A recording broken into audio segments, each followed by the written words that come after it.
Bismillahirrahmanirrahim. Assalamualaikum warahmatullahi wabarakatuh. Alhamdulillahi ala ihsanihi wasyukru lahu ala taufiqihi wa amtinanihi. Ashhadu an la ilaha illallah wahdahu la syarika lah ta'ziman li sya'nihi wa ashhadu anna Muhammadan abduhu wa rasuluhu da'i ila ridwanihi salawatullahi alaihi wa salamuhu wa ala alihi wa sahbihi wa ikhwanihi amma ba'du. Ma'asal muslimin rahimani wa rahimakumullah. Alhamdulillah kita kembali dipertemukan oleh Allah Subhanahu wa taala di majelis ini, di rumah Allah Subhanahu wa taala, dalam rangka kita yaitu mengkaji kitabullah, memperdalam ilmu agama sebagai bekal kita kelak menuju akhirat. Dan layak untuk kita syukuri akan keberadaan kita di bulan yang mulia, yaitu bulan Rajab, hari yang ketiga tahun 1443 Hijriah, yang mana bulan Rajab termasuk salah satu di antara 4 bulan yang mulia. Maka dianjurkan kita memperbanyak amalan soleh dan lebih ditekankan untuk menjauhi larangan Allah Subhanahu wa taala, sebagaimana yang Allah sebutkan di dalam Al-Qur'an, fala tazlimu fihinna anfusakum, janganlah kalian menzalimi, berbuat aniaya pada diri kalian di bulan-bulan tersebut, ya. Ma'asal muslimin rahimani wa rahimakumullah, kita akan melanjutkan kajian kitab Tarbiyatul Aulad fi Daw'il Kitab was Sunnah, pendidikan anak dalam perspektif Al-Quran dan Sunnah, buah karya dari Syekh Dr. Sa'id bin Ali bin Wahab Al-Qahtani rahimahullahu ta'ala rahmatan wasi'ah. Di dalam Al-Quran surat Al-Baqarah ayat 127 sampai dengan 128. A'udzu billahi minasyaitonir rajim.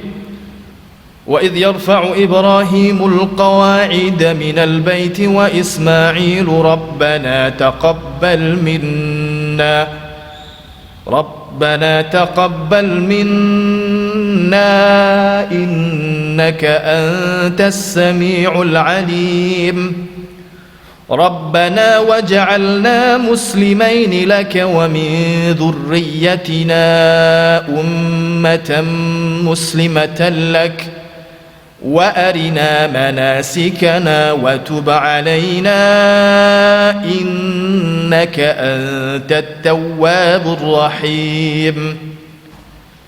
وإذ, dan ketika atau ingatlah Ibrahim meninggikan qawaid, pondasi-pondasi, minal bait, dari yaitu Ka'bah, wa Ismail, dan bersama Ismail putra beliau, mengucapkan Rabbana, wahai Tuhan kami, taqabbal minna, terimalah dari kami, innaka, sesungguhnya engkau, antas sami'ul alim, engkau adalah maha mendengar lagi maha mengetahui. Rabbana, wahai Rabb kami, waja'alna, jadikan kami muslimaini, dua orang yang muslim pasrah laka kepadamu. Wa min dzurriyyatina, juga dari keturunan kami sebagai umat muslimah, ummatan muslimatan, umat yang muslim yang berserah diri laka kepadamu ya Allah. Wa arina, dan tunjukilah kami manasikana, manasik kami, yaitu adalah ibadah haji. Wa tub, dan terimalah taubat kami. Wa tub alaina, dan terimalah taubat atas kami. Innaka, sesungguhnya engkau, engkau adalah at-tawwab, maha menerima taubat, ar-rahim, yang maha pengasih. Nah, itu ayatnya. Jamaah sekalian, kita akan mengambil hikmah juga pelajaran dari sebetulnya tiga pembahasan ya, dalam pertemuan ini yang kami ringkas dari kitab beliau, yang judul besarnya adalah semangat para nabi dalam mendidik anak-anak mereka. Mudah-mudahan cukup waktunya tiga pembahasan dalam satu pertemuan, yang seharusnya bisa 3 pertemuan. Maka kami sarikan poin-poin penting dari 3 pembahasan itu dalam pertemuan ini insyaallah ta'ala. Yang pertama, hikmah dan pelajaran dari ayat tadi adalah keseimbangan antara rasa takut dan harap. Rasa takut kita kepada Allah dan harap kita kepada Allah ini jangan sampai timpang atau tidak seimbang. Beliau Syekh Al-Qahtani rahimahullah menjelaskan di dalam kitabnya, tafsir dari ayat tadi adalah wadhkur, dan ingatlah. Khitabnya yang diajak bicara sebetulnya adalah yaitu khusus Nabi Muhammad SAW, tapi juga berlaku untuk umatnya. Adalah kita diperintah oleh Allah untuk wadhkur, yaitu mengingat. Ingatlah ketika Nabi Ibrahim dan Ismail, Ibrahim dan putranya Ismail, fi halati raf'ihimal qawa'id, dalam kondisi ketika keduanya itu meninggikan pondasi minal bait al-asas, pondasi Ka'bah ya, berupa ya asas pondasi yang akan menguatkan, menopang bangunan tersebut, karena itu perintah Allah kepada Nabi Ibrahim dan Ismail untuk membangun Ka'bah. Wastimrarahuma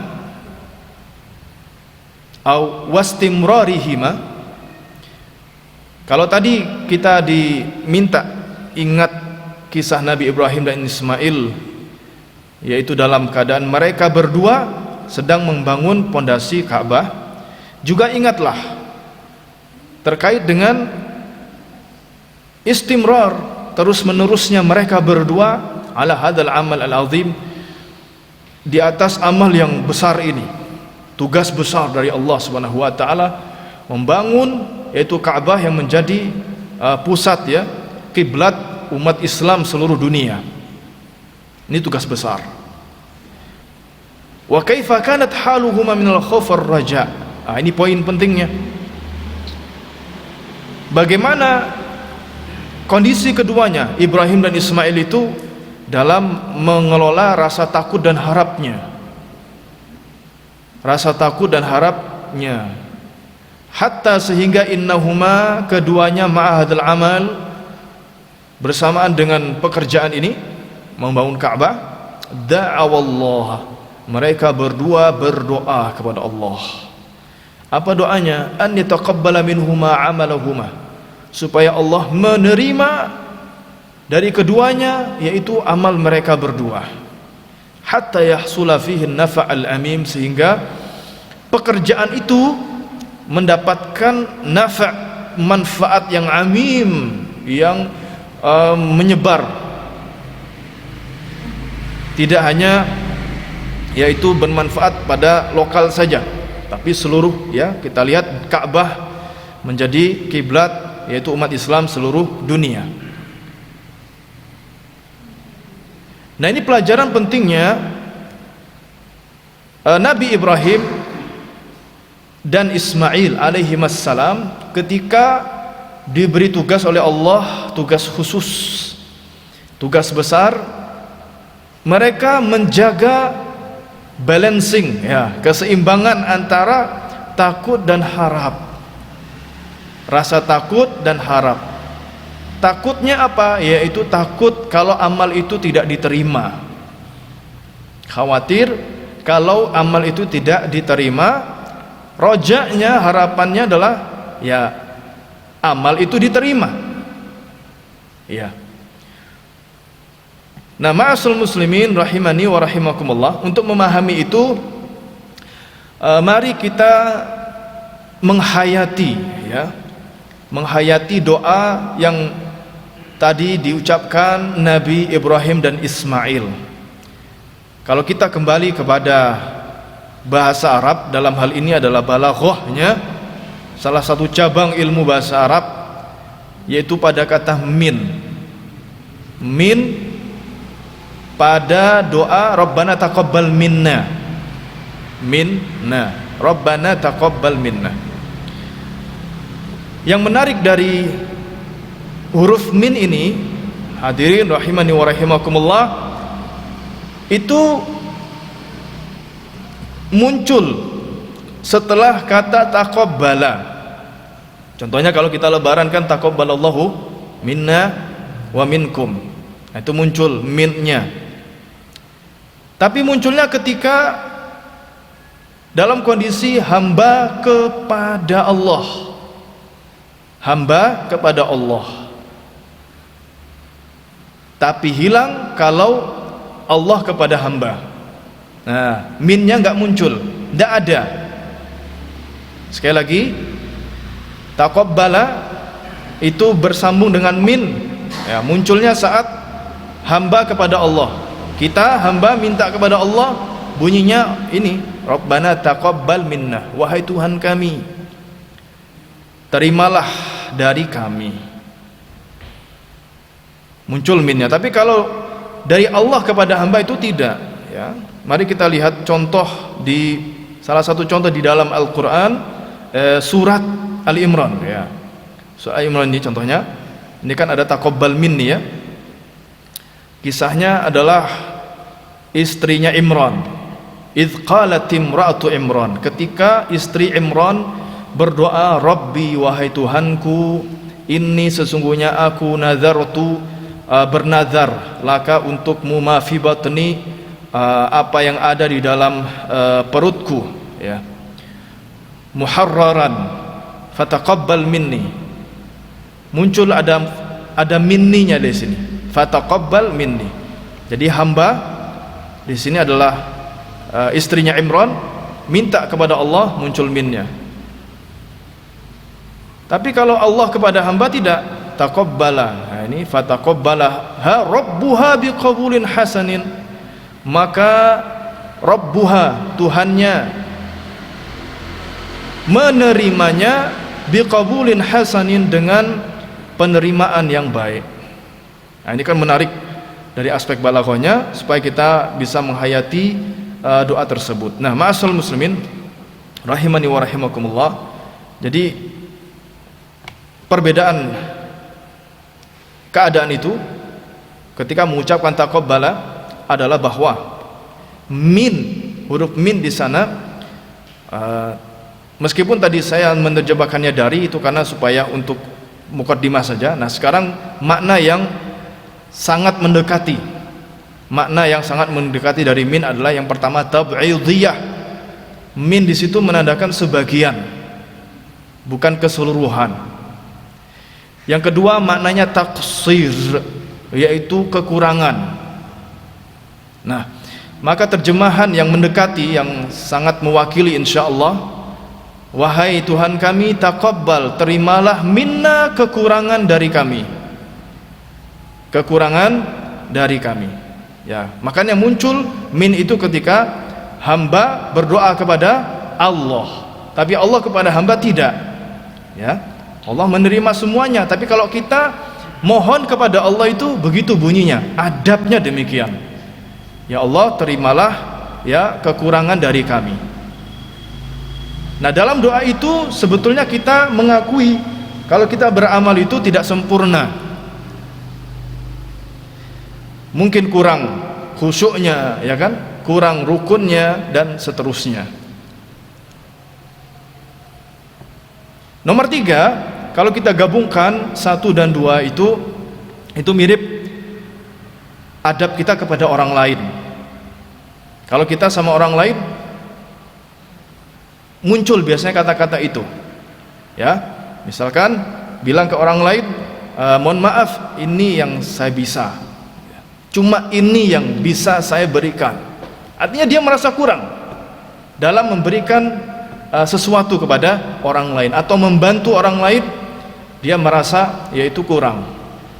Mohon maaf ya, cuma segini, ya gitu ya. Terimalah apa adanya, gitu kan? Apa adanya. Kita merasa belum maksimal dalam membantu orang lain.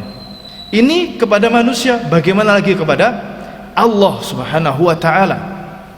Kita merasa apa yang kita berikan kepada Allah ini ya kurang sekali. Dibanding lagi kalau dengan nikmat Allah yang diberikan kepada kita. Maka Masya Allah, doa ini ya penting untuk kita lafalkan dengan penuh penghayatan. Rabbana taqabbal minna. Kemudian yang keempat, disebutkan di dalam tafsir At-Tabari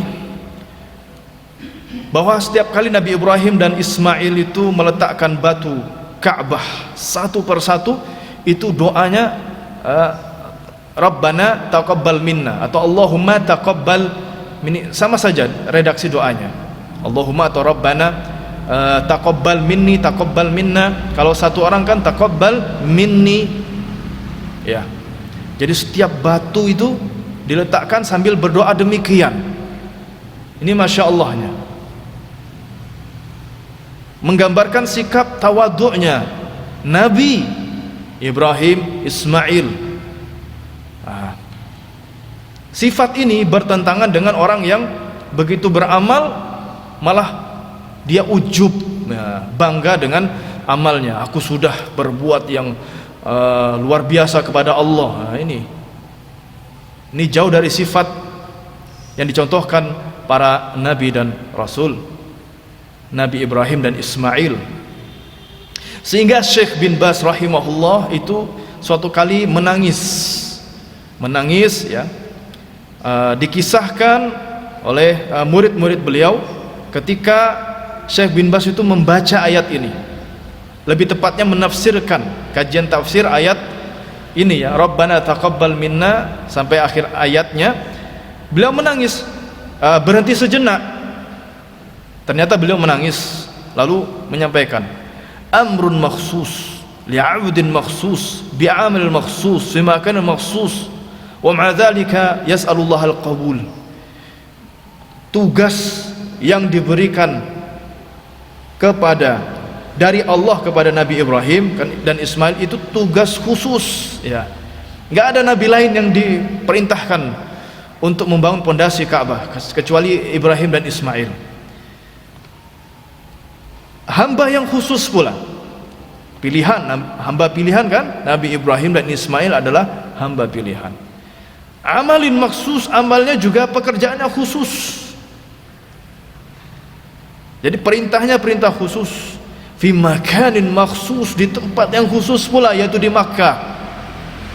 Meskipun demikian, dia Nabi Ibrahim tetap minta kepada Allah untuk diterima. Seharusnya kan ya ini sudah tugas khusus lah, sudah pasti diterima lah gitu lah dari Allah, ya kan? Allah Subhanahu wa taala sudah otomatis menerima, ini tugas khusus, hamba yang khusus, tempat yang khusus. Tapi Nabi Ibrahim tetap ya, minta diterima di sisi Allah Subhanahu wa taala. Ini hebat sekali. Sebuah pesan penting dalam kita beramal itu ya kayak gitu. Kita bukan hamba yang khusus ya. Terus juga ibadahnya juga umum, semua kita sholat untuk semua orang ya, puasa untuk semua orang, baca Al-Quran untuk semua orang, semua umat Islam ya. Maka kita lebih kemudian bersemangat lagi untuk minta kepada Allah diterima ya. Nah, ma'asyiral muslimin rahimani wa rahimakumullah, ini menandakan ciri iman yang sehat. Iman yang sehat itu seperti apa?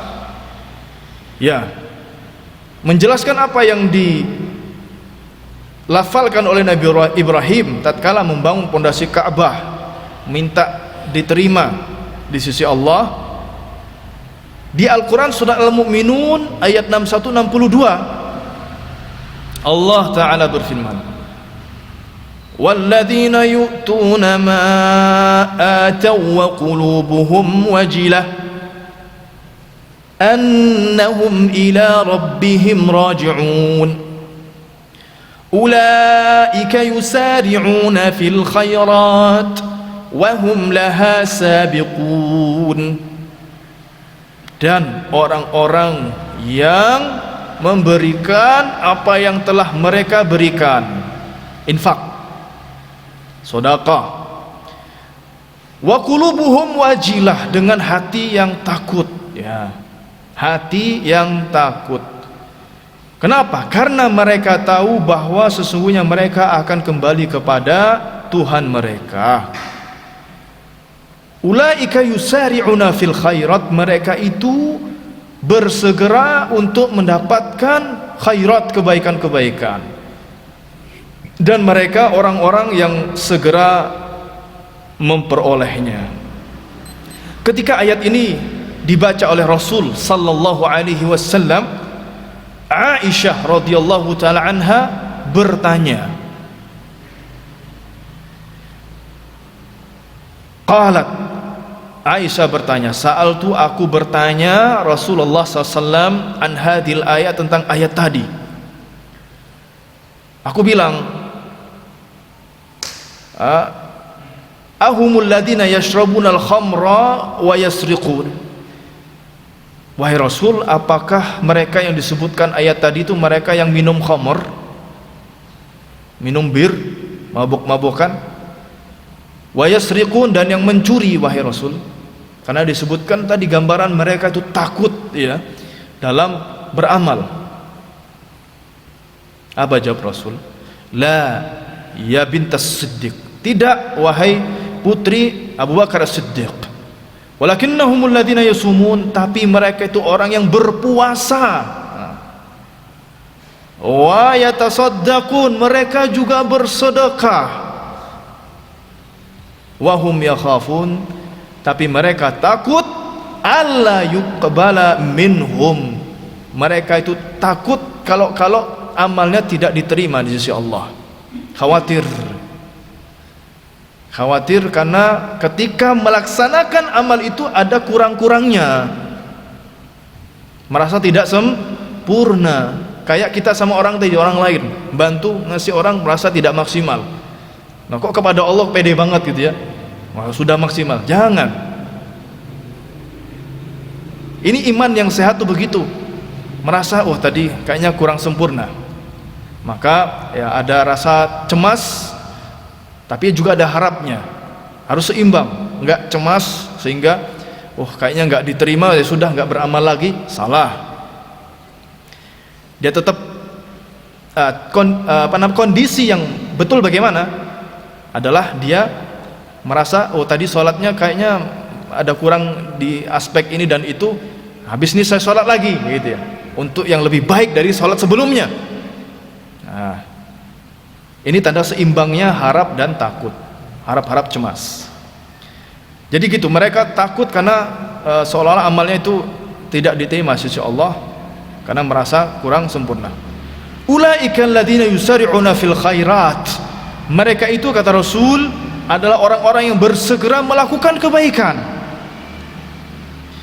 Nah, ending dari ayat ini menunjukkan harapnya.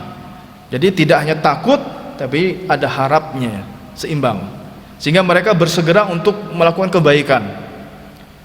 Ini tanda sehatnya iman. Ya. Sebagaimana tadi Nabi Ibrahim alaihissalam juga merasakannya. Kebalikan dari ini, kalau dia merasa telah sempurna, dia beramal solih, dia puasa sempurna, dia sholat sempurna, ya, maka ini akan menjadi tanda bahwa imannya sedang tidak sehat. Harus merasa kurang di hadapan Allah Subhanahu wa taala. Ya, tentu kita harus maksimal menunaikan rukun-rukun syaratnya, ya. Semaksimal mungkin. Begitu selesai, kita evaluasi, ya, bahwa kita ini masih kurang dalam menunaikannya dari aspek khusyuknya, ikhlasnya, ya. Bahkan kalau kita baca kisah para ulama terdahulu, para sahabat, bagaimana solat mereka, kita akan malu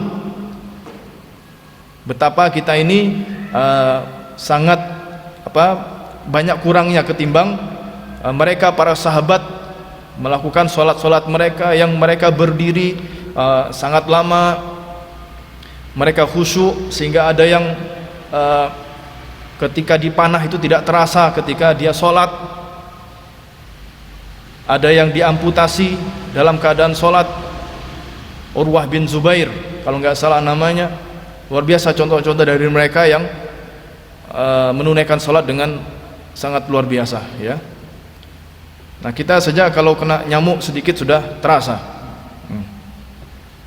Ma'asul muslimin rahimani wa rahimakumullah. Jadi ini ciri iman yang sehat, kita merasa yaitu banyak kekurangan di dalam kita melaksanakan ibadah.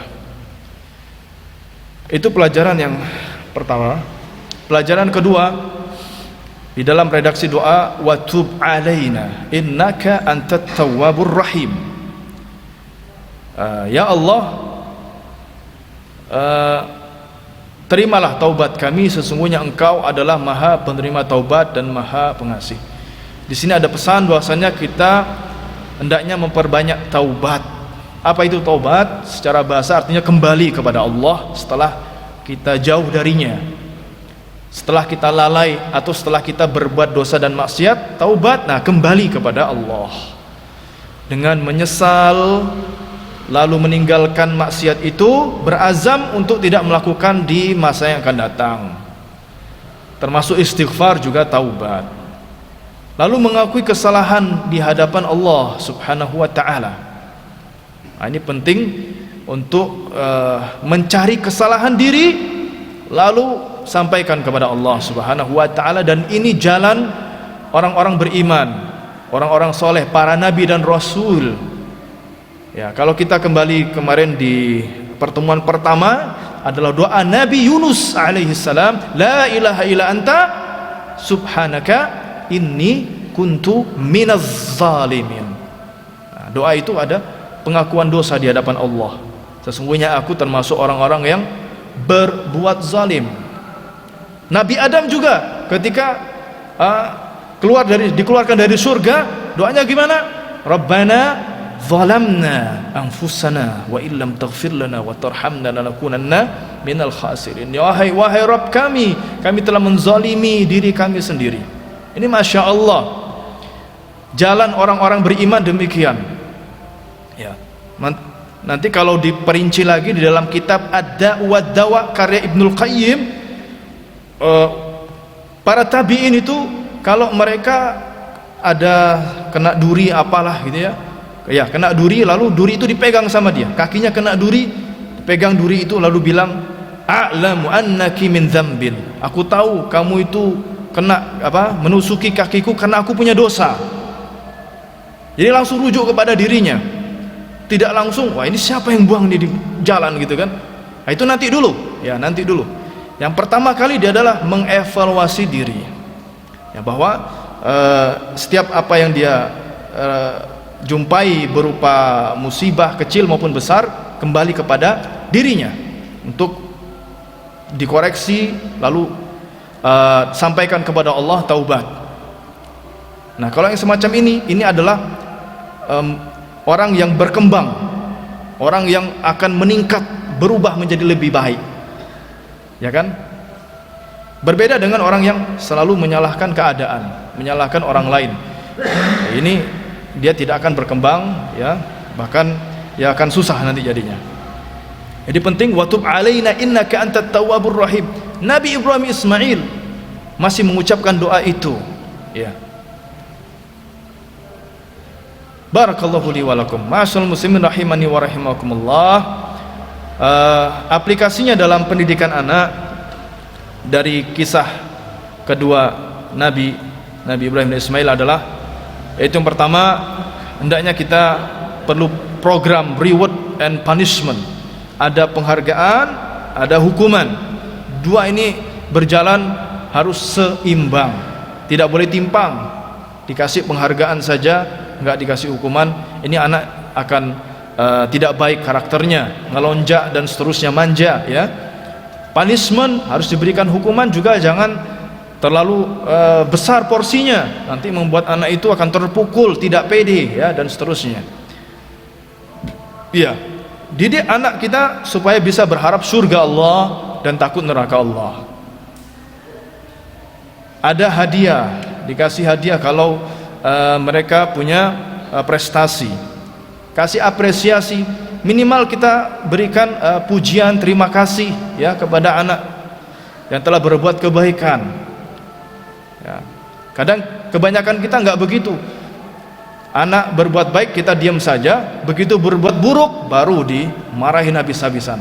Ini timpang jadinya, ya.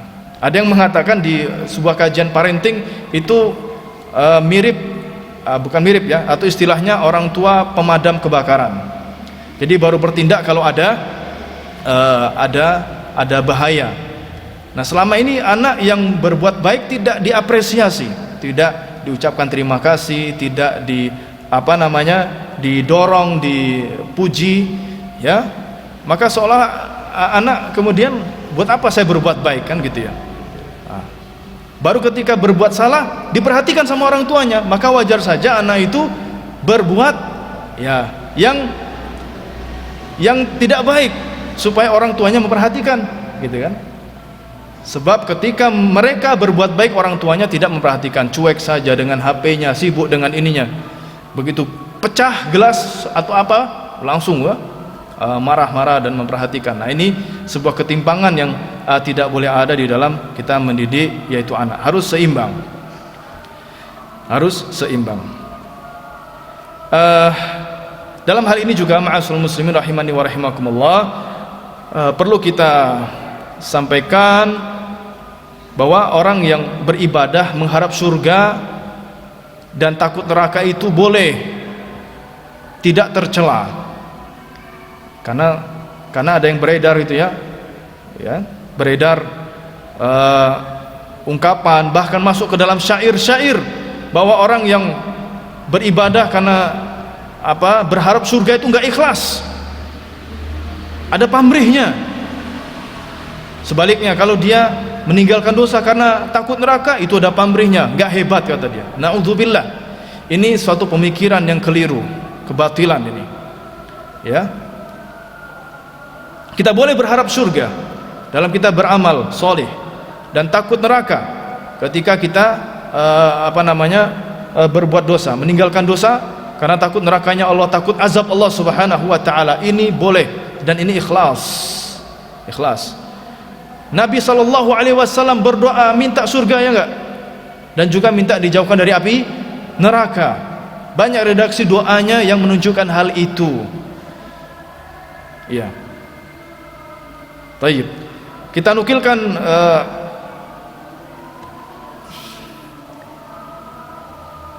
dari Syekh Al-Allamah Shalih Al-Fauzan rahimahullah, itu hafizahullah, mengutip perkataan seperti ini: man 'abadallah bil hubbi wahdah, siapa yang menyembah Allah karena cinta, atas dasar cinta saja, maka dia zindiq, dia itu orang-orang zindiq. Orang zindik itu seperti orang-orang yang yaitu orang zindik, mereka beribadah cinta kepada Allah, hanya cinta kepada Allah, sehingga membuat zikir-zikir yang aneh-aneh, sampai muter-muter, sampai gila, sampai seperti orang kesurupan, sehingga mereka menganggap itu cintanya sudah sangat tinggi. Nah, itu diantara orang zindik, sifatnya demikian. Wa man abadahu birraja'i wahda fahuwa murji. Orang yang beribadah kepada Allah dengan harap saja, jadi dia beribadah harap surga saja, harap pahala saja, nggak ada cinta, nggak ada rasa takut, itu namanya orang murji. Ada aliran namanya murjiah. Mereka orang-orang yang menggampangkan, mengentengkan dosa, enteng sekali melakukan dosa, seolah-olah itu seperti lalat yang hinggap di hidungnya, tinggal diusir pergi. Jadi mengentengkan sekali, itu murji. Yang ketiga, wan abadu bil khauf wahda fahuwa hururi. Seorang hamba yang beribadah kepada Allah dengan rasa takut saja, itu seperti haruri alias orang khawarij.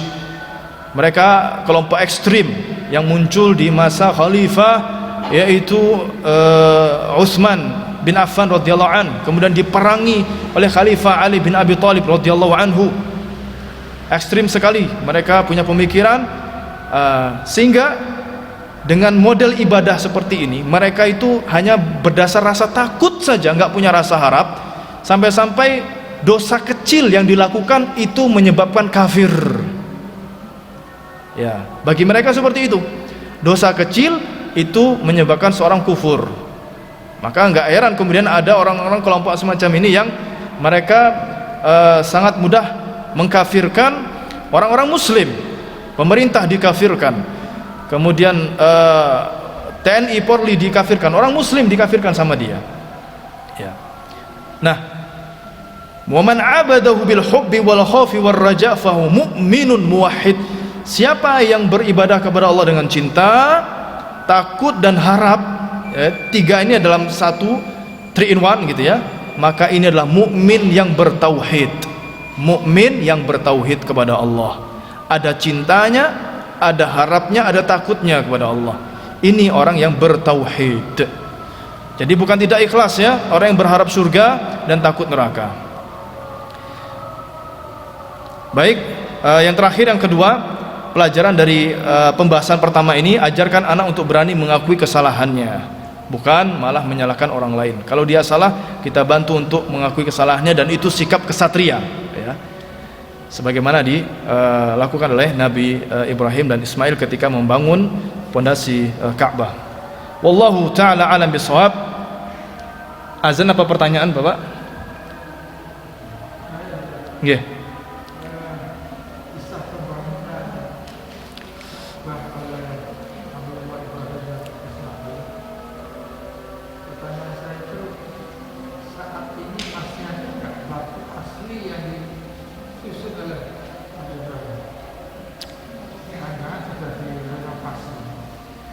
Barakallahu fikum. Pertanyaan tentang keaslian batu yang dibangun oleh Nabi Ibrahim dan Ismail di Ka'bah. Kalau kita melihat sejarahnya, memang Ka'bah mengalami beberapa kali renovasi ya. Pernah hancur karena banjir ya, banjir. Di masa Rasulullah SAW ya, sebelum diutus menjadi nabi juga pernah ada renovasi Ka'bah, dan itu dimasukkan di dalam kisah di dalam kitab As-Sirah An-Nabawiyah dan juga Fiqh Sirah tentang renovasi Ka'bah, yang mereka bersepakat membangun Ka'bah ini harus dengan harta yang halal, nggak boleh harta yang haram, padahal mereka masih jahiliyah.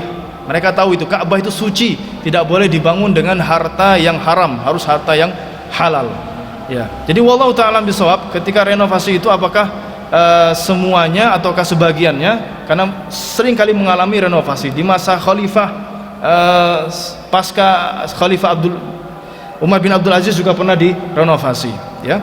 Tapi itu merupakan tidak menjadi hal yang luar biasa. Yang penting Ka'bah di situ tetap ada, tetap digunakan, tetap menjadi kiblat pertama umat Islam. Terserah apakah di dalam batu yang dibangunnya itu asli ataukah sudah renovasi, itu tidak menjadi persoalan dalam akidah umat Islam. Yang menjadi persoalan adalah kalau ada umat Islam yang tidak menganggap Ka'bah itu sebagai kiblat. Kiblatnya di mana? Karbala. Di mana itu? Di Iran. Itu kan ada kelompok Syiah tawafnya bukan di Ka'bah tetapi di Karbala. Nauzubillahi min dzalik. Demikian pembahasan kita. Jadi ternyata tidak bisa dalam satu pertemuan 3 pembahasan. Kita lanjutkan di pertemuan yang lain insyaallah taala dalam keadaan sehat wal afiat. Amin ya rabbal alamin. Subhanakallahumma wa bihamdik asyhadu an la ilaha illa anta astaghfiruka wa atubu ilaik. Wassalamualaikum warahmatullahi wabarakatuh.